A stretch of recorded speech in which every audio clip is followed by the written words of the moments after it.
예, 우리 일주일 만에 얼굴 보는 사람도 있고, 예, 주중에 뵌 분도 있고 하네요. 우리 서로에게 잘 지내셨습니까? 할렐루야 샬롬하고 정말 마음으로 축복하면서 우리 뒤에 사무엘 아직 잠이 들어있는 것 같은데 깨우죠. 할렐루야 샬롬하고 인사합니다. 할렐루야 샬롬 샬롬 샬롬 샬롬 샬롬 샬롬 샬롬. 하나님 사랑합니다. 여러분 주 안에서 사랑합니다. 언제 팔 이렇게 하늘로 높이 들겠어요. 하나님 사랑한다라는 그런 고백이 저는 굉장히 시원하더라고요. 쭉 필소가 있어서 시원하고 또 하나님께 영광 우리 입술의 고백. 예, 우리 영이신 하나님께서 우리를 다 보고 계시죠. 오늘 신명기 1장 말씀부터 시작을 합니다. 신명기 새벽 예배 통해서 많이 깨닫고 많이 알고 가기 때문에 우리 같이 한번 알아가면서 다시 기록한 말씀이죠. 예, 중간중간에 또 은혜 받은 말씀, 또 혹시 여러분들 듣고 싶은 성경이 있으시면 저에게 미리 요청해 주시면 저희 축보가 아마 한 달 반 정도 앞서가고 있는데 그 이후가 되겠지만 아니면 중간에라도 바꿔서라도 필요하면 또 절기설교는 중간에 끼워져 들어갑니다. 1장 전체 우리 신명기에 대해서 잘 모르시는 분도 계시기 때문에 모세오경이다 이 정도만 알고 계시는 분도 있으실 거고 또 아예 모르시는 분도 계실 것 같아서 제가 1절부터 마지막 절 46절까지 읽지 않았어요. 8절까지만 읽었고 제가 잠깐 설명하고 들어가죠. 저자는 누구예요? 예자 신명기 누가 기록했지? 이렇게 혹시? 모세가 기록했어요. 주제는 가나안 땅을 보기만 하고 들어가지 못하는 모세가 죽음을 한 달 남겨두고 광야 40년 생활을 회고하면서 누구에게 모든 자녀들이 아닌 출애굽 2세대들에게 선포한 말씀입니다. 돌아가기 얼마 전에 이 이야기를 하죠. 모두 설교예요. 3편의 설교로 구성되어 있고 시내산에서 받은 율법 곧 언약에 대한 설명과 언약을 지키는 자에게 주시는 복과 생명이 언약을 배반하는 자에게는 저주와 사망이 있음을 가리키는 말씀으로 되어 있습니다. 서론이 1장 1절에서 5절 모세의 1차 설교가 오늘 본문 1장 6절부터 4장 43절까지 이어집니다.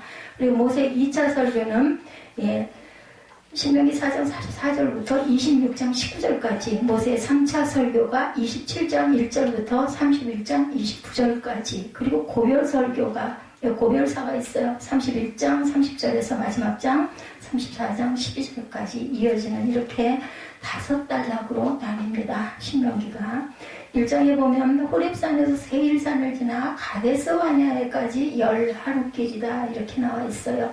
호렙산에서 가데스 바네아까지 10하루길 그리고 가데스 바네아에서 가나안 남방 브엘세바까지는 4, 5일 정도 걸립니다. 전체 더하면 16일 정도 되는 기간을 하나님을 거역함으로 인해서 무려 40년 동안 방황하다가 마침내 제40년 11월에 도착하게 됩니다. 우리 재판이 그게 몇 달이면 끝날 줄 알았던 게 코로나가 중간에 있어서 연기도 되고 이렇게 하면서 글쎄요 1년 이상 끌린 것 같아요. 그래서 어쨌든 결론이 나왔는데 에스더가 엊그제 금요일날 예배를 끝나고 나서 또 이게 만약에 오래 걸리면 도대체 하나님의 뜻이 어디 있느냐 하는 얘기를 듣고 돌아간 이후에 제 마음에 오는 게 가나안 그날 제가 그 얘기도 했죠.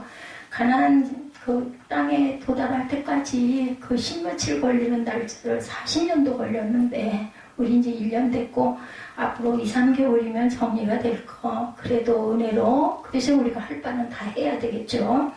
이 율법을 설명하기 시작하였더라라고 5절에 말씀합니다. 모세가 모압 평지에서 출애굽 2세대들에게 설명한 율법은 40년 전 시내산에서 모세에게 명하신 규례와 법도와 율법 레위 16장 46절에 증거합니다. 이 율법은 신약시대에 와서 폐하해진 것이 아니죠. 완전하게 하려고 왔다. 예수님이 마태복음 5장 17절에서 말씀하시죠. 이 산에 거주한 지 올해다 6절에 말씀합니다. 이스라엘 백성은 1월 15일에 애굽에서 나오고 3개월이 되던 날에 시내산에 도착해서 둘째 해 둘째 달 20날에 시내산을 떠나게 됩니다. 민수기 10장 11절에 증거하죠. 따라서 이스라엘 백성이 시내산에 체류한 기간은 11개월입니다. 출애굽기 19장 1절에도 애굽 땅을 떠난 지 3개월 시내광야에 이르렀다 이렇게 증거되어 있습니다. 민수기 10장 11절에는 둘째 달 스문 아래에 구름이 증거의 성막에 떠올랐다라고 증거합니다. 아브라함과 이삭과 야곱에게 주리라 한 땅이죠. 1장 8절에 오늘 본문 보면 1차적으로는 약속의 땅 가나안을 뜻하지만 궁극적으로는 성도가 안식할 영원한 본향을 가리킵니다. 우리는 축복하고 축복하옵소서 이런 기도를 할 때 그냥 물질이 많아지고 하는 일이 잘 되고 이것이 꼭 축복이라고 생각하면 맞습니다. 그것도 축복이지만 궁극적인 축복은 영적인 축복을 의미한다는 것을 잊지 마시기 바랍니다. 어떠세요? 그냥 쉽게 얘기를 해서 우리가 영적으로 편안하고 우리 지금 자꾸 평안의 찬양까지도 그 찬양인데 이 찬양을 하고 나면 마음이 어때서 막 화가 나요? 마음에서 막 분이 일어나요? 그럼 이 찬양 안 나와요. 근데 이런 찬양을 듣고 우리 마음밭이 이렇게 출렁일 때 듣고 말씀을 묵상하고 그러고 가다 보면 이런 마음이 되죠. 이게 바로 축복입니다. 뭐 다른 게 축복이 아니라 이런 형통, 이 형통이 마음이 평안하고 기분이 좋고 하면 하는 일이 잘 되잖아요. 하기 싫은 거 억지로 하면 어때요? 막 하기 점점 싫어지죠. 제가 주보를 만들다 2번 만들 때가 있어요. 그러면 정말 힘듭니다. 그래서 토요일날은 그냥 금요일날 밤에 그걸 발견을 하고 그냥 찾다 안 되겠어 1시간 반 정도 헤매다가 그 시간이었으면 만들었을 거예요. 다른 건 다 잡혀 있으니까.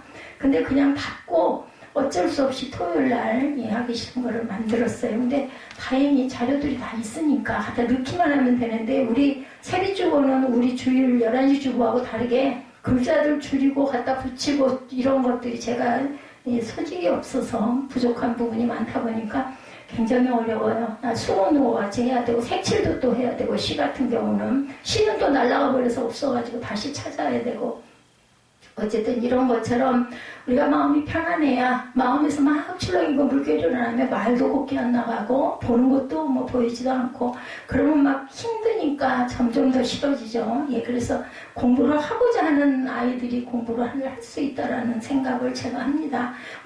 공부해라 어렸을 때 굉장히 듣기 싫다고 하는데 저는 부모님에게 공부해라 소리를 듣지는 않았습니다. 그래서 제가 되도록이면 아들에게 공부 안 하니 소리를 안 합니다. 이제는. 본인도 그래요. 나는 공부에는 체질이 아닌 것 같다고. 체질이 아닐까요? 훈련이 안 돼서 그렇죠. 창세기 15장 13절에서 16절에 보면 400년 동안 내 자손을 괴롭히리니 내 자손은 4대 만에 이 땅으로 돌아오리라 이렇게 오죽하며 말씀합니다. 가나안 땅은 안식 천국을 예표하고 있어요. 그렇죠? 가나안, 나 가나안에 우리 찬양, 이 귀한 찬양도 있죠? 나 가나안에 들어갔을 때 시편 95편 11절입니다. 내 안식에 들어오지 못하리라. 히브리서 3장 11절입니다. 내 안식에 들어오지 못하리라. 그리고 또한 말씀하죠. 하나님이 계획하시고 지으실 터가 있는 성을 바랐습니다. 11장 10절부터 히브리서에서 말씀합니다. 올라가서 차지하라고 말씀하죠. 21, 2절에 너희가 다 내 앞으로 나와 말하기를 우리를 위하여 그 땅을 정탐했다라고 이야기를 하는데 하나님께서는 올라가서 차지하라고 그랬으면 사실은 정탐할 필요도 없는 거예요. 가서 부딪혀서 내가 최선을 다해서 싸우면 코로나에 대해서 그 순복음교회 목사님이 말씀을 올려놓으셨더라고요. 뭐 그걸 무슨 마스크를 쓰고 무슨 손소독을 하고 뭐 거리 뛰기를 하고 이런 거 할 거 없어. 예수 믿으면 하나님도 다 알아서 해주실 거예요. 잘못된 거죠. 그런데 또 이걸 조심하고 이렇게 하고 지키고 해야지 무슨 하나님은 하나님이야. 이건 뭐 하나님 믿는 자가 아니죠. 우리가 할 것은 최선을 다하고 우리가 어떤 길을 갈 때 우리 재판 상속도 마찬가지입니다. 결정을 우리가 해야 돼요. 그리고 최선을 다하고 알아보고 공부하고 먼저 기도하고 이렇게 이루어 갈 때 잘못된 부분에 고리들이 바로 맞춰지도록 우리는 열심히 기도해야 되겠죠. 우리가 그것밖에 안 되기 때문에 광야를 헤맨 꼴이에요. 민수기 13장 1, 2절이죠. 여호와께서 모세에게 사람을 보내어 내가 이스라엘 자손에게 주는 가나안 땅을 정탐하게 했다라고 말씀합니다. 가나안 정탐 사건은 너무나 잘 알죠. 12명이 왔는데 두 사람만 여호수아와 갈렙만 우리가 가면 반드시 점령할 것인가. 왜? 그 사람들은 뭘 알아서 가보니까 안압자서 너무나 장대하고 막 무서운데 우리는 정말 거기 메뚜기 밥인데 밥밖에 안 되는 존재인데 이 사람들도 눈이 없었겠어요? 바라본 건 다 똑같겠죠. 근데 하나님께서 올라가서 차지하라 했으니까 우리는 차지하면 됩니다. 여기서 너희를 위한 너희 목전에서 모든 일을 행하신 것 30절이죠. 10가지 재앙을 뜻합니다. 이 10가지 재앙은 애국 사람이 섬기는 신들에게 벌을 내리신 것으로 이스라엘 백성들로 하여금 오직 이스라엘 하나님 야훼만이 참신이고 그 외에 다른 신은 없음을 알게 해서 야훼 하나님만을 섬기게 하기 위함이라. 신명기 4장 32절에 40절에 증거합니다. 광야에서도 너희가 당하였거니와 뭐라 그래요? 아들을 낳는 것 같이 너희를 안으셔서 이곳까지 이르게 하셨다라고 오늘 31절에 본문에 말씀합니다. 하나님은 이스라엘 백성이 애굽에서 나와 홍해를 건너 시내산에 이르기까지의 여정, 그죠? 마라, 엘림, 신과냐, 르비딤 일컬어 독수리 날개로 그들을 업어 인도한 것이라고 출애굽기 19장 4절에 증거합니다. 이는 그 모든 여정이 하나님의 은혜였다라는 거예요. 그와 마찬가지로 번제로는 40년 광야 생활 역시 하나님의 은혜였다. 왜? 훈련이 안 됐기 때문에 돌리신 거예요. 40년 동안 16일이면 갈 거리를 거기에서 훈련을 시키시느라고. 저와 여러분도 지금 여기서 훈련하고 있어요. 하나님의 은혜를 온전히 깨달아 알아 천국에 임하게 하려는 그 계획이시죠. 출애굽기 19장 4절에 애국 사람이 어떻게 행하였은가 내가 어떻게 독수리 날개로 너희를 업어내게로 인도하였음을 너희가 보았느니라. 오늘 신명기 8장 4절에도 이 40년 동안에 내 의복이 헤어지지 아니하였고 내 발이 부르치지 아니하였다. 인도하셨고 보호하셨기 때문에. 그렇죠. 하나님 과연 어떤 분이신가? 어떤 분이세요? 이스라엘 백성이 걸었던 홍해 광야의 길은 예수 믿고 교회 나온 성도들에게 하나님은 어떤 분이신가를 보여주고 있습니다. 능력을 쓴물을 달게 하셨죠.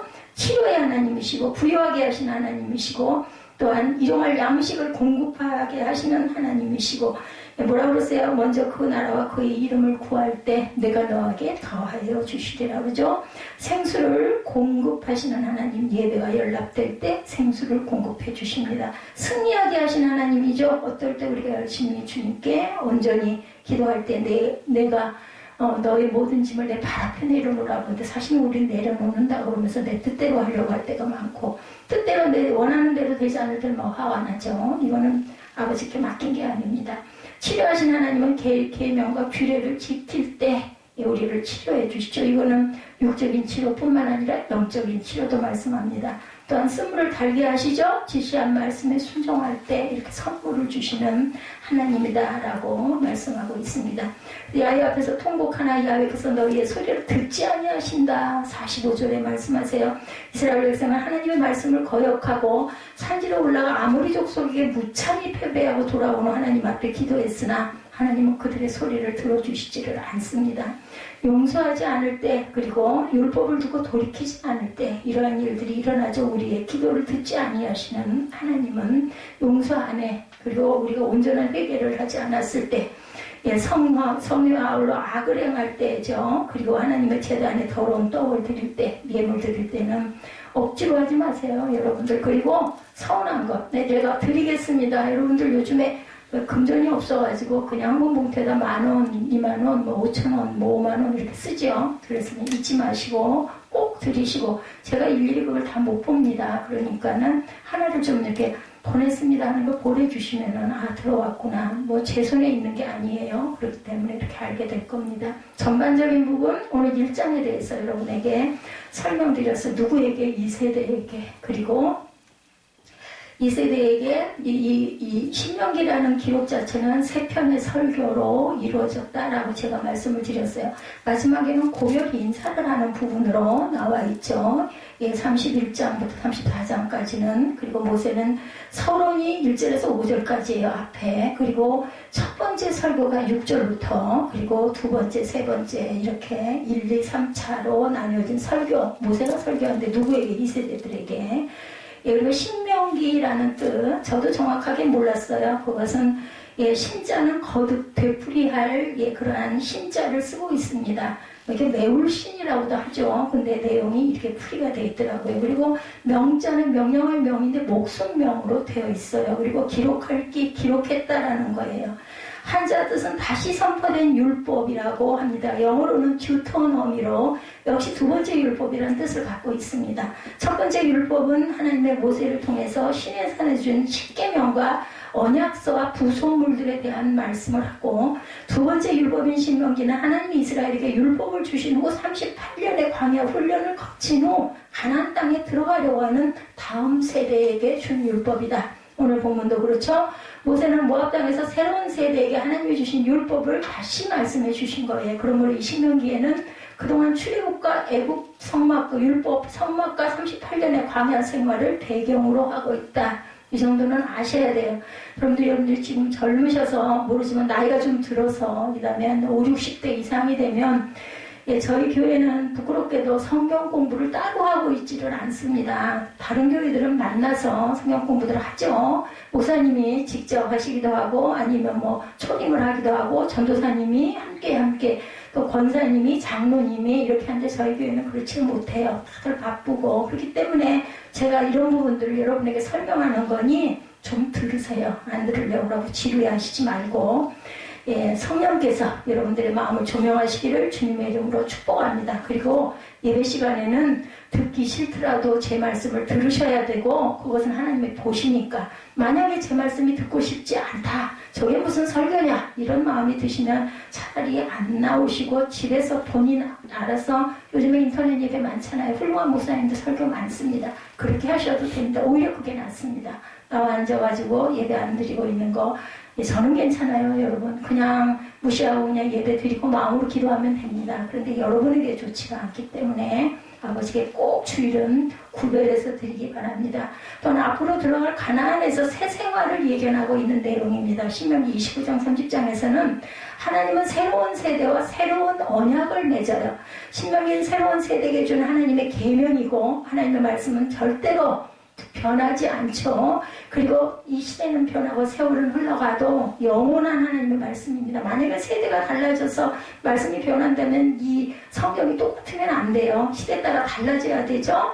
그러므로 새로운 세대에게는 새로운 말씀이 필요하죠.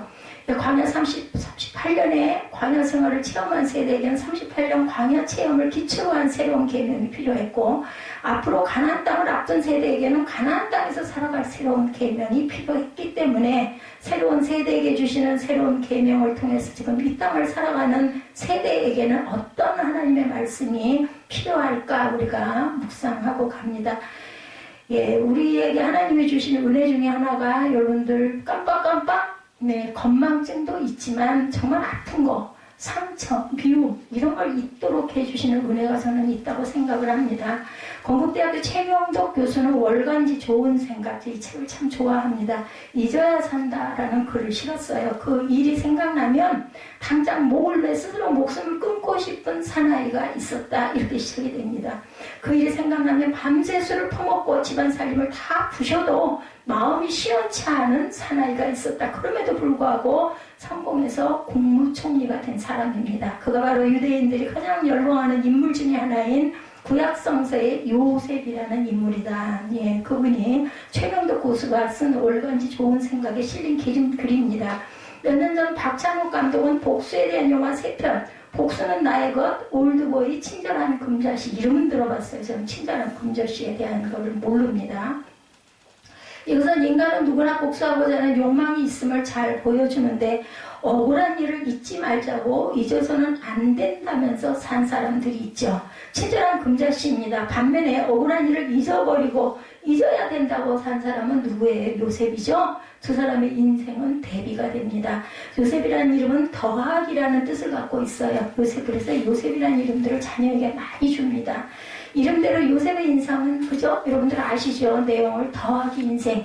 세월이 지날수록 그의 삶은 풍요로운 더하기가 됩니다. 이름이 요셉이니까 이름 여러분 굉장히 중요합니다.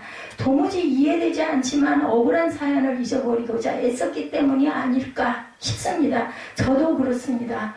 억울하고 속상하고 화나고 이럴 때 있어요. 인간이기 때문에 죽을 때까지 이런 일은 거듭이 됩니다. 나이가 좀 들면 포기하는 것들이 좀 많아질 뿐이지 상처가 어떤 면으로는 더 돼요. 내가 나이가 먹어서 이렇게 힘도 없고 가진 것도 없고 목소리도 못 내고 이러니까 무시하나 이런 마음으로 엄청나게 상처를 받습니다. 그럴 때마다 우리는 어떻게 해요? 그냥 기도하고 아니면 좋은 영상을 보거나 찬양을 듣거나 어떤 묵상을 말씀을 좀 묵상을 하거나 그러면서 잊어버려요. 그래서 나도 살고 남도 살린 인생이 요셉이죠. 더하기 인생. 이사야 43장 18절에 이전 일을 기억하지 말며 옛날 일을 생각하지 말라고 말씀합니다. 아직 어울리지 않는 삶의 상처, 사람들로 인한 상처, 아물지 않은 상처, 스스로를 용서하지 못하는 것이나 다른 사람을 용서하지 못하는 이런 모든 것들 있어요. 누구에게나. 그래서 이거 실수도 있습니다. 실패한 적 그때 그러지 말았을걸 이럴 때 많죠. 패배, 아픔 등 우리에게는 쉬이 잊어지지 않는 과거들이 있습니다. 근데 그것이 무엇이 돼야 될까요? 뭐 그걸 원망하고 한탄하고 하는데 바뀌는 건 없어요. 디딤돌이 돼야 합니다. 그것을 딛고 일어나야 되죠. 그래서 말씀하죠. 고난이 너에게 유익이라. 왜냐면 그 고난을 통해서 우리가 단단해지고 깨달아지고 알아지고 그리고 다음에는 내가 이런 일을 이러지 말아야지. 물론 후회도 많이 해요. 그죠? 이런 기도 필요합니다. 하나님도 그것을 다 잊으셨다라고 말씀해요. 모든 것들 잊어라. 하나님은 잊어라. 생각하지 말라고 하시면서 나는 너희들이 잘못한 거 생각도 안 난다라고 말씀하죠. 성경에 나와 있습니다. 지난 날을 잊고 지금을 생각하고 내일만 생각하라고 하시니 얼마나 위로가 되고 힘이 될까. 나 잘못했어. 난 이거 도저히 자격이 없어. 그래도 잊어버려. 그리고 앞날을 생각해. 잊어서는 안 되는 말씀이 있는데 그것은 바로 신명기 말씀이죠. 성경입니다. Forgive but don't ever forget 이렇게 말씀합니다. 1945년 1월 27일 폴란드 아우슈비츠 여기 그 유대인 포로 수용소 이야기 여러분들 들어보셔서 아시죠? 오래전의 이야기이기도 합니다. 600만 명이 학살된 아픈 역사 여러분들을 아실 거예요. 그래서 성지순례를 가시거나 그 장소를 가실 때 뉴욕과 예루살렘 등 세계 17개국에 홀로코스트 박물관을 세웠다고 그래요. 2차 대전 이후에 유대인들이 600명 학살된 사건을 기념하기 위해서 뉴욕과 예루살렘 등 세계 17곳에 홀로코스트 박물관을 세웠다고 합니다. 그래서 유나이티드 스테이츠 홀로코스트 호머리얼 뮤지엄이라고 합니다. 이 박물관에는 죽은 이들의 사진과 유품, 특히 죽기 전 이들이 사용했던 신발, 가방, 안경들이 산더미처럼 쌓여있는 공간도 있고 생체 실험용으로 사용되었던 인체의 일부도 전시되어 있다고 합니다. 유대인들이 이렇게 하는 이유는 아픈 역사를 기억하고 그 역사를 되풀이해서는 안 된다는 생각에서였다고 그래요. 그들이 생각하는 역사는 과거와 현재의 대화일 겁니다. 우리가 성경을 배우는 것도 과거의 역사를 통해 현재를 어떻게 살 것인가 이게 중요한 거죠. 뭐 성경을 줄줄 외우는 것도 물론 중요하지만 처음에는 그렇게 하죠. 근데 그걸 줄줄 외운다고 해서 말씀이 육신이 되시면 않습니다. 말씀을 깨닫고 거기서 뭔가 내가 깨달아 알아야 됩니다. 그렇지. 이게 바로 묵상이죠.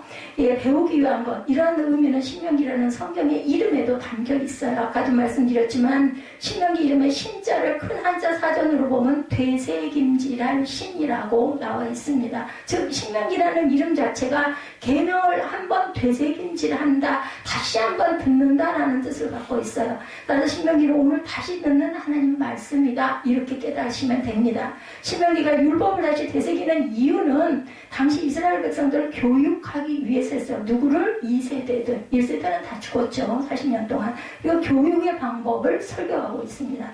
즉 신명기는 모세의 설교라는 말이고 또한 모세 세 편의 설교를 묶은 설교집이다. 이렇게 생각하시면 됩니다. 그리고 청중은 출애굽 2세대들, 우리들이 아니라 우리 다음 세대들이죠. 설교를 한 시기는 출애굽 후 제40년 11월 1일 헤스본과 바산을 정복하여 헤스본의 아모리 왕 시온과 바산 왕 옥을 죽인 후 사기가 충천할 때였어요. 그리고 장소는 여리고가 보이는 요단강 동편 모압 평지로 나와 있습니다. 유대 전승에 의하면 모세는 이곳에서 36일간 설교했다고 나와 있어요. 모세의 첫 번째 설교인 1장부터 4장까지는 광야 40년 동안의 죄악을 회고하는 것입니다. 두 번째 설교는 5장부터 28장까지는 시내산에서 받은 두 돌비의 의미와 본질이 무엇인가를 설명합니다. 즉 10계명을 설명한 거죠. 모세의 두 번째 설교 10계명이다 이렇게 아시면 됩니다. 이 정도는 알고 계셔야 돼요. 교회를 10년 이상 다니고 열심히 하나님을 섬기면 기본적인 거는 그 말씀 장제를 다 외우지는 못하더라도 알고 가야 되고, 잊어버렸을 때는 한번 찾아볼 필요가 있습니다. 세 번째 설교는 29장부터 30장까지로 하나님은 자기 백성 앞에 생명의 길과 사망의 길, 축복과 저주가 있다. 여러분들 아세요? 신명기 28장에 보면요, 우리 생각에는 막 축복만 생각이 나죠. 근데 아니더라고요. 14절까지가 축복이고 나머지 굉장히 길어요. 근데 나머지 40몇 절인가 60몇 절인가 어쨌든 14절 이후에 나머지는 모두 다 내가 이렇게 아니하면 저주가 임할 것이라는 말씀이 많습니다. 31장부터 34장까지는 모세의 마지막 축복과 죽음을 기록하고 있죠. 모세가 이스라엘 백성들에게 율법을 반복하는 이유는 과연 무엇일까? 다시 들려주는 거예요. 그렇게 귀에 못이 박히처럼 듣고 들었던 말씀을 또다시 반복해서 들어야 했던 이유가 당연히 있었겠죠. 얼마나 모세는 안타까웠겠어요. 1세대들이 저렇게 해서 죽었는데 이 어린, 아무런 훈련도 되어 있지 않고 알지도 못하는 이 세대들, 이 후세대들, 내가 갈 건데 얼마 안 있어 나도 죽을 건데 이들이 어떻게 할 것인가, 이 안타까움이 있어서 모세가 정말 피를 토하는 설교를 했을 것 같아요. 그들이 들은 말씀에 믿음과 순종으로 반응하지 않으니까 아무리 얘기를 해도, 그리고 믿음과 순종 없이는 이제부터 시작되는 가나안의 삶이 광야의 삶보다 훨씬 더 힘들어. 왜냐하면 그곳을 주둔하고 있는 그러한 자손들이 있잖아요. 모두 다 이방신을 섬기는, 거길 들어와서 차지하라 했는데, 차지하는 건 하나님이 허락은 하셨지만 우리가 점령하는 건 우리가 해야 되거든요. 어떻게 할 것인가예요. 어떻게 이 세대들이, 본세대, 아주 광야에서 40년 동안 위에서 메추라기도 주시고 만나도 주시고 헤어진 옷도 안 입게 해주시고 신발도 헤어지지 않게 구름기둥과 불기둥으로 따뜻하게 해주고 또한 서늘하게 해줬는데도 불구하고 그 모든 기적을 봤던 10가지 재앙을 통해서 바로가 손을 들은 그 기적도 봤는데, 홍해가 갈라진 것도 봤는데도 불구하고 그렇게 해가지고 결국은 불순종해서 다 죽었는데 이 세대는 못 봤거든요. 그러니 이 세대들이 들어가서 어떻게 할 것인가. 제가 모세의 심정이라도 지금 제가 굉장히 상태가 안 좋아요. 근데도 막 이런 말씀을 여러분에게 전할 때는 막 전율이 일어나요. 여러분들 혹시 서늘하시면 뒤에 난방을 누르시기 바랍니다. 저는 얼굴이 불 붙는 것 같아가지고 잠깐 껐으니까, 교회가 왜 이렇게 추워 이렇게 느껴지면 얼른 켜시기 바랍니다. 이것이 오늘 본문이 들려주는 첫 번째 메시지예요. 그래서 잊어서는 안 되는 사건, 가데스 바네아입니다. 오늘 본문이 들려주는 두 번째 메시지, 오늘 본문은 지금으로부터 38년 전 가데스 바네아에 있었던 일을 회고하고 있어요. 지금 이스라엘 백성은 하나님의 진군 명령을 따라 호렙산을 떠나 크고 두려운 땅, 두렵기도 해. 가긴 가야 돼. 나섰으니까 가야 돼. 지금 뭐라고 그랬어요? 광야에서 1세대들이 우리를 이 땅에서 죽게 하려고 그러니, 사막에서 우리를 죽게 하냐, 거기다 그냥 놔두지. 애국에 있었으면 차라리 내가 마늘도 마음껏 먹었을 거고 고기도 먹었을 텐데 나를 이 사막에서 죽게 하려고 네가 나를 끌고 나왔냐. 모세에게 엄청난 원망을 했잖아요. 그죠? 38년 전 가데스 바네아에 있었던 일을 회고합니다. 이스라엘 백성은 하나님의 진군 명령을 따라 호렙산을 떠나 크고 두려운 광야를 지나가고 있어요. 그리고 마침내 가나안 땅의 목전인 가데스 바네아에 이제 도착했어. 이제 들어가야 돼. 들어가기 직전이야. 그때 하나님은 모세를 통해서 그들이 올라가 차지해야 할 땅에 대해서 설명해요. 1장 18절입니다. 방향을 돌려 행진하여 아모리 족속의 산지로 가고 그 근방 곳곳으로 가고 아라바와 산지와 평지와 네겝과 해변과 가나안 족속의 땅과 레바논과 큰 강 유브라데까지 가라. 내가 너희의 조상 아브라함과 이삭과 애굽에게 맹세하여 그들과 그들의 후손에게 주리라 한 땅이 너희 앞에 있으니 들어가서 그 땅을 차지할지니라. 하나님 들어가서 그 땅을 차지하라고 말씀합니다. 여러분 그런 생각 들지 않으세요? 저는 그런 생각이 많이 들던데요. 하나님께서 갚아주시는구나, 이런 마음의 감동이 있었습니다. 심은 대로 거두십니다. 절대로 억울해하시거나 인간적인 생각을 하지 마세요. 그리고 욕심 부리지 마세요.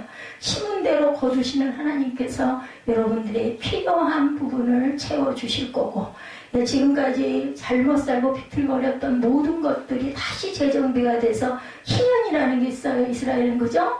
그래서 그 해가 되면 7년이 되면 남에게 잡혀먹었던 땅도 다시 도토로 다 돌려줘야 돼요. 그리고 기친 것도 다 감해주죠. 그래서 이런 희년의 역사가 있는 것처럼 하나님은 지금도 역사하세요. 누구에게? 하나님의 자녀들에게. 하나님 그 땅을 정복하라 왜 하셨을까? 그 땅이 아시아와 아프리카와 유럽을 잇는 중간 지점, 교통과 무역 등 지정학적인 중심이어서 그랬을까요? 여러분들 좋은 곳이라서 소돔과 고모라를 롯이 차지했는데 어땠어요? 멸망당하죠? 불로 심판을 해버립니다. 왜냐하면 너무나 살기가 좋고 너무나 먹을 게 많다 보니 결국은 우리들이 어떤 면으로는 잘못 몰랐어요. 어떤 면으로는 가진 게 많은 게 결코 사실은 좋은 게 아니에요. 가진 걸 많은 걸 선한 곳에 잘 사용했을 때 하나님이 축복하시지 아니면은 정말로 광야 40년이 아니라 완전히 멸망의 길을 달려갈 수도 있다는 거죠. 아브라함 때부터 약속하신 땅이니까 그곳 원주민들이 하나님과 사람 앞에 패역하기 때문에 그리고 그곳에 하나님의 나라를 건설해야 되기 때문에 그곳으로 들어가서 차지하라 정복하라 말씀하신 겁니다. 그 다음 이스라엘이 그 땅을 정복하여 거기에 세울 나라는 과연 어떤 나라? 16, 7절에 증거합니다. 내가 그때 너희 재판장들에게 명하여 이르기를 너희가 너희 형제 중에서 송사를 들을 때에 쌍방간에 공정히 판결할 것이며 그들 중에 있는 타국인에게도 그렇게 할 것이라. 그러니까 선민에게 뿐이 아니라 타국인에게도 그렇게 할 것이다 라고 말씀합니다. 이방인에게도. 재판은 하나님께 속한 것인즉 너희는 재판할 때 외모를 보지 말고 귀천을 차별 없이 듣고 사람의 낯을 두려워하지 말 것이며 여러분에게 주신 말씀도 놀라지 말라 두려워하지 말라 떨지 말라라고 말씀하셨어요. 왜냐하면 저도 두려움이 많거든요. 그렇기 때문에 우리가 깨달아 알 때는 두려운 마음 이랬을 때 이렇게 되면 어떡하지? 다른 사람들이 나를 이렇게 생각할 텐데 이거 어떡하지? 이런 생각을 하시지 마세요. 내 마음에 내 양심에 바르면 하나님이 아시면 그런 거 상관할 필요 없다고 저는 생각을 합니다. 한마디로 지금까지 그들이 살아온 세상과 사람의 나라와는 다른 나라, 인종, 출신, 성분, 외모, 귀천 등으로 인하여 차별을 받지 않는 나라. 그들은 과거 이집트에서 노예 생활로 차별을 받았어요. 그리고 그들 주변에 있는 고대 근동 국가들 역시 억압과 착취가 만연한 사회, 힘이 다스리는 사회를 이루고 있었습니다. 이런 세상에서 장차 이스라엘이 세울 나라는 아모스 5장 24절에 오직 정의를 물같이 공의를 마르지 않은 강같이 흐르게 할지어다 라고 아모스 선지자가 선포합니다. 우리 일부 예배에 나가고 있는 말씀이에요. 오늘 4장을 같이 은혜 나눴습니다. 공의와 정의가 강처럼 흐르는 나라, 차별이 없고 균등한 기회가 보장되는 사회, 누구나 자기의 재능에 따라 능력을 발휘할 수 있는 나라, 폭력과 부정부패가 없는 나라. 듣기만 해도 좋죠. 좀 그러면 얼마나 좋아, 그죠? 우리는 그것을 위해서 나아가야 되고 빛이 되어야 되고 하늘의 씨앗이 돼서 심고 가야 합니다. 누구를 위해서? 우리 뒷세대들을 위해서. 나는 자녀가 없는데 그거 상관없어요. 하나님의 나라에서는요, 우리 후세대는 모두 믿는 자들, 내 뒤를 따라오는 믿는 자들입니다.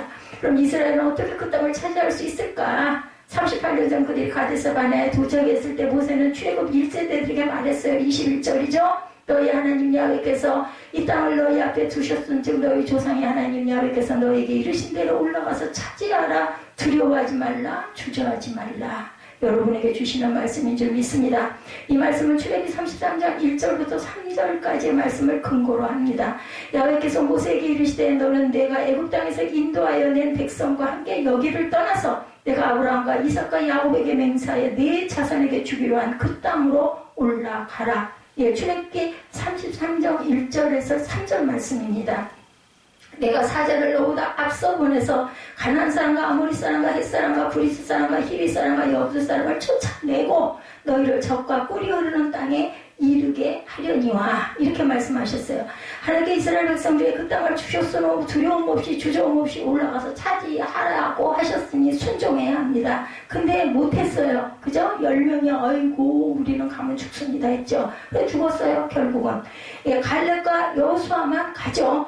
하나님이 그들을 위하여 친히 싸우실 것이기 때문에 복이 아무리 거대하고 장대하고 천군 병마가 있어도 상관할 거 없다라는 거예요. 그들의 가장 강력한 무기는 칼과 창이 아니에요. 누가 그랬어요? 다윗이 그렇게 소리치죠. 너희는 칼과 창이 있지만 나는 야훼 신의 의지에 내가 가노라 하고 물밑돌 던져서 그냥 골리앗 죽이죠. 하나님이 친히 앞서가며 싸우시면 아무도 막을 수 없고 따라서 하나님을 따르는 자들은 완전한 승리를 거둘 수 있어. 어떨 때? 여러분 순종해서 최선을 다할 때입니다. 이 명령을 받은 이스라엘의 반응은 어땠어요? 그들은 하나님의 약속을 믿고 곧바로 진군에 들어가기보다는 어떻게 해서 10사람 정탐꾼 12명 보내고 망설이고 이거 아무래도 안 되지 않을까 이런 탁상공론에 빠져 좋을 게 하나도 없어. 결과가 이루어질 일이 없습니다. 이럴 필요가 없어요. 그리고 먼저 정탐꾼을 보내서 살피죠. 정탐꾼들이 그 땅에 무화과 성류 포도송이를 어깨에 메고 들어와 그 땅은 젖과 꿀이 흐르는 땅이라 좋기는 한데 아모리 족속들의 장대함과 그 성읍이 크고 성곽을 하늘에 닿았다는 점 때문에 두려움에 사로잡혀 우리는 안목의 점이 정말 눈이 정말 필요해요. 눈이 없으면 안 되잖아요. 귀가 없으면 안 되잖아요. 제가 오늘 오전에 너무 목소리가 안 나와가지고 이걸 어떻게 할 것인가. 다른 건 다 상관이 없어. 여러분들에게 힘없는 모습 보여드리면 안 되잖아요. 설교가 힘이 없으면 어떡하겠어요. 그죠? 하나님 힘 주시옵소서, 능력 주시옵소서. 제가 오늘 그동안 잘 안 먹던 그 평감이 생각이 나가지고 그걸 몇 점 먹고 물을 계속해서 마셨습니다. 그랬더니 지금은 뭐 펄펄 날아갈 것 같네요. 가나안은 자신들로 그러니까 할 걸 해야 돼. 왜 기도만 한다고 꼭 되는 건 아닙니다. 내 몸을 내가 돌봐야 된다. 성전이라고 그러셨죠? 가나안은 자신들로보다는 정복 불가능한 땅이라는 결론을 내렸어요. 왜냐면 봤으니까. 아유 좀 말도 안 돼. 근데 말도 안 되는 일들이 전쟁에도 항상 끊임없이 다윗 시대에도 일어나지 않아요. 그들은 막 철기 문화가 발달되는데 이들은 기껏 있는 거라고는 그냥 막대기 그리고 아니면은 뭐 사울과 그 왕자이나 아들들 정도만 창을 칼 가지고 있을 정도로 아주 미개한 그런 민족이었었거든요. 자신들로는 정복 불가능해. 아이고 안 돼요. 심지어 하나님 자기들을 미워해서 가나안 족속에 손을 밀려 죽이려고 출국시켰나 봐. 이제 의심이 막 들어오는 거. 황당무계 안에 있으면 하나님을 원망합니다. 원망하니 결국은 뭐 사망밖에 더 있냐고요. 다시 일어나야 되죠. 제가 오늘 이거 뭐예요? 기도 이 길 고은님이 주신 이 시를 보면서 아주 제가 은혜를 받았어요. 길이 없다. 여기서부터 근데 없다는 자에서부터 희망이라는 거 숨막히며 여기서부터 이 고은님이 아마 고은 목사님이지 않을까 싶습니다. 길이 없으면 길을 만들며 간다. 여기서부터 역사가 시작이 된다는 거죠. 과거로부터가 아니라 미래로부터 미래의 허망으로부터 내가 가는 현재 전체와 그 뒤에 미지까지 그 뒤에 어둠까지 이것이 바로 길이다. 어둠이란 빛의 결핍일 뿐 여기서부터 희망이다. 길이 없다. 그리하여 길을 만들며 간다. 길이 있다. 길이 있다. 수많은 내일이 완벽하게 오고 있는 길이 있다. 이게 소망의 이야기죠. 시 위에 고운 소망 이야기라고 쓰여 있어요. 저는 그래서 이거를 꼭 찾아서 여러분에게 생각하고 전하는데 주보를 한번 꼼꼼히 보시는지는 모르겠습니다. 그러나 모세는 그런 그들에게 믿음을 심어주려고 애를 쓰는 거예요. 첫째 하나님께서 먼저 가셔서 그들을 위해 싸우실 것이기 때문에 하나님을 믿고 올라가라. 30절이죠. 너희보다 먼저 가시는 너희 하나님 여호와께서 애굽에서 너희를 위하여 너희 목전에서 모든 일을 행하신 것 같이 이제도 너희를 위하여 싸우실 것이며 가나안 정복 전쟁은 하나님이 친히 싸우시는 전쟁입니다. 그것을 이스라엘 애굽에서 홍해에서 목격을 했어요. 그죠? 직접 봤잖아요. 겪었잖아요. 그죠? 홍해에서도 애굽은 문화, 정치, 경제, 군사 등 모든 면에서 위대한 제국입니다. 이스라엘 백성에게 될 게 아니에요. 그죠? 아브라함이 애굽에 내려갔을 때 이미 그곳에는 피라미드가 있었어요. 스핑크스가 있었어요. 어떻게 지금도 보면 저렇게 예전에 문명이 발달되지도 않은 그때 어떻게 저런 걸 만들 수가 있을까? 지금도 그걸 해석을 해내지 못할 정도로 기가 막히죠. 요즘 과학자들도 그 당시 애국 사람들이 어떻게 이런 것들을 건설했을까 하며 기하학의 수준에 감탄을 하고 있다고 합니다. 애국은 출애굽 당시 이미 천명호를 소유하고 있었어요. 아까도 말씀드렸지만 하나님의 그런 나라를 이스라엘의 목전에서 황폐화시켜버렸어. 단순간에. 그죠? 그리고 그 군대를 홍해에서 수장을 시킵니다. 하나님이 지으셨는데 하나님이 못하실 일이 뭐가 있겠어요. 그죠? 이 하나님과 싸워 이긴 신이 세상에 어디 있습니까? 가나안의 성읍이 아무리 높고 그들이 거인처럼 장대해 보여도 전능하신 능력으로 애굽을 물리치신 하나님이 그들을 위해서 싸우시는 전쟁에 능하신 하나님이 왜 못 올라가게 하겠어요? 가라고 그랬는데 차지하라고. 근데 뭐 해야 돼요? 우리는 행해야 돼요. 올라가야 됩니다. 그리고 죽을 거 생각하지 말고 대들어 싸워야 됩니다. 거기는 물론 전략도 필요합니다. 여러 가지 준비도 필요합니다. 뭐 무조건 올라가가지고 그냥 우리 코로나 왔는데 무방비로 막 아무데나 찾아가지고 그건 잘못된 거죠. 조심할 거 조심하고 지켜야 하되 마지막 내가 꼭 이거 안 하면 안 돼. 하긴 꼭 해야 돼. 기도하고 해야 됩니다. 어느 곳을 가든 뭐 음식점을 가든 뭐를 하든 이건 꼭 필요하다. 하나님 저 이거 지켜주세요 하고 가야 되죠. 하나님 변함없이 그들을 위해서 싸우십니다. 하나님은 살아계신 하나님이시고 지금도 자기 백성을 위해서 싸우시는 하나님, 우리를 위해서 항상 중보하고 계시는 예수님. 두 번째, 모세는 하나님께서 지난 2년간 광야를 지날 때 아버지가 아들을 안는 것처럼 이스라엘을 안고 그곳까지 인도하셨어요. 31절이죠. 광야에서도 너희가 당하였거니와 사람이 자기 아들을 안는 것 같이 너희 하나님 여호와께서 너희가 걸어온 길에서 너희를 안으사 이곳까지 이르게 하셨느니 안아왔어. 광야는 크고 무서운 곳이죠. 뜨거운 태음이 장렬하고 마실 물도 없고 길도 없는 곳입니다. 곳곳에 무서운 뱀과 정갈이 기어다니고 있어요. 그리고 언제 어디서 사막을 자기 앞마당처럼 휘젓고 다니는 부족들이 나타날지 알 수가 없습니다. 그러나 하나님은 그곳에 만나러 그들을 먹이시고 반석에서 샘물이 나게 해서 그들의 마른 목을 축이게 하셨고 낮에는 구름기둥 밤에는 불기둥으로 시원하고 따뜻하게 해주신 하나님, 그들이 머물고 쉴 곳을 미리 살펴주셨고 강력한 아말렉 사람들을 이기게 해주시는 하나님, 따라서 가나안을 바라보는 지금 이스라엘 백성들은 하나님이 이런 보호해주는 사랑과 그 능력을 믿어야 돼. 근데 이 세대들이니 하물며 하나님 가나안 정복전쟁에서도 그들을 지켜주실 것이고 이기게 해주실 것이기 때문이죠. 그러나 이스라엘은 하나님을 믿지 않습니다. 특히나 이 세대들 하나님 그들의 원망하는 소리를 들으셨어요. 그리고 노하시면서 맹세하시죠. 35절입니다. 이 악한 세대 사람들 중에는 내가 그들의 조상에게 주기로 맹세한 좋은 땅을 볼 자가 하나도 없으리라. 온전히 순종한 여분네 아들 갈렙과 눈의 아들 여호수아만이 그 땅에 들어갈 것이라고 하십니다. 그리고 그들이 걱정하던 그들의 자녀들만이 그 땅에 들어갈 것이다. 그리고 이스라엘에게 방향을 돌려 홍해길을 따라 다시 광야로 돌아가도록 하시죠.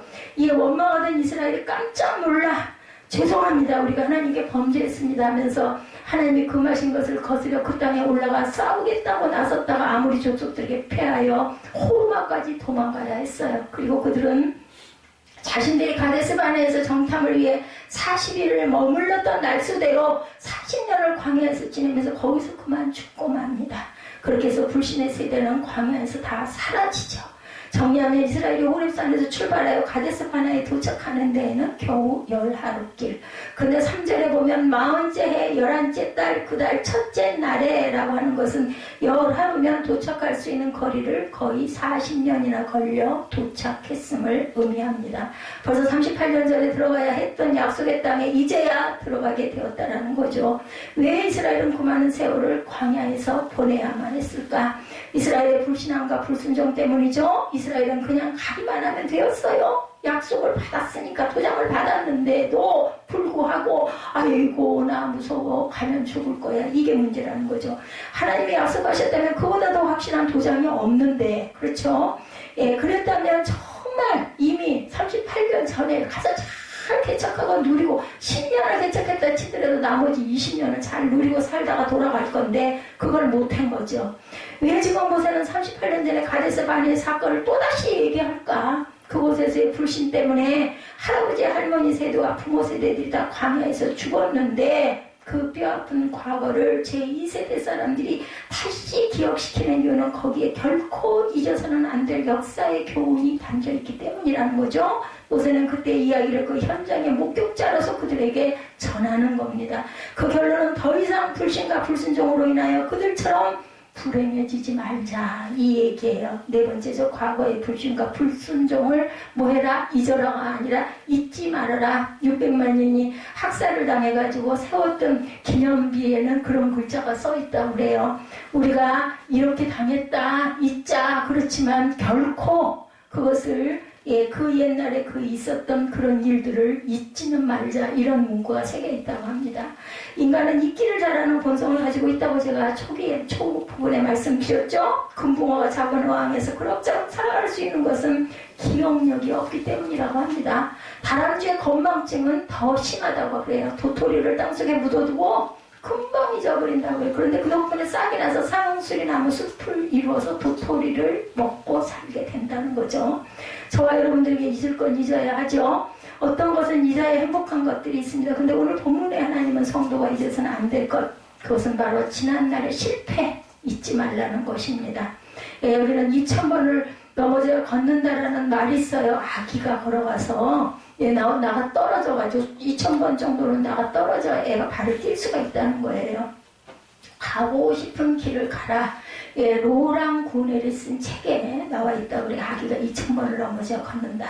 걸음마 배우는 아기가 단번에 성공 못합니다. 일어서려고 하다가 넘어지고 섰다가 자빠지고 하죠. 평균 2000번을 넘어야 비로소 걷는 법을 배우는데, 그런데 아기가 그걸 그만두지 않아요. 어느 날이 돼도 좀 늦는 애가 있고 좀 이른 애가 있지만 반드시 일어나서 걷습니다. 그건 그 아이가 해야 될 책임입니다. 사명입니다. 이스라엘이 부모 세대의 실패를 통해서 얻은 것, 불신과 불순종이야말로 우리 삶을 가장 쉽게 넘어뜨리는 것이고 앞으로 나아가지 못하게 만드는 것이고 살아계신 하나님의 은혜와 능력을 누리지 못하게 만드는 것임을 알게 해준 내용이죠. 그리고 신앙의 실패, 순종의 실패로부터 배운 사람은 더 이상 불신하지 않고 더 이상 불순종하지 않아야 한다는 거예요. 살아계신 하나님이 여러분과 함께 하고 계십니다. 이 말은 여러분의 앞으로의 삶에 대해 모든 것이 보장되었다는 거예요. 여러분들 보험 드시죠? 왜 보험 드세요? 내가 몸이 아팠을 때, 내가 사고가 났을 때 이런 부분에서 나를 튼튼하게 지켜줄 것이다라는 것 때문에 다달이 보험료를 여러분 내시지 않습니까? 그걸 아주 굳게 믿잖아요. 좋은 보험을 잘 선택을 하고 굳게 믿죠. 하나님은 여러분의 앞에서 가시면서 믿음으로 따라오라고 하시고 순종으로 요단강물에 발을 담그라고 하시고, 그죠? 여호수아나 갈렙은 그 말씀을 믿었어요. 그래서 200만 이스라엘이 누리지 못할 것을 누립니다. 그러나 불신하고 순종하지 않은 사람들은 광야 모래속에 묻히고 말았죠.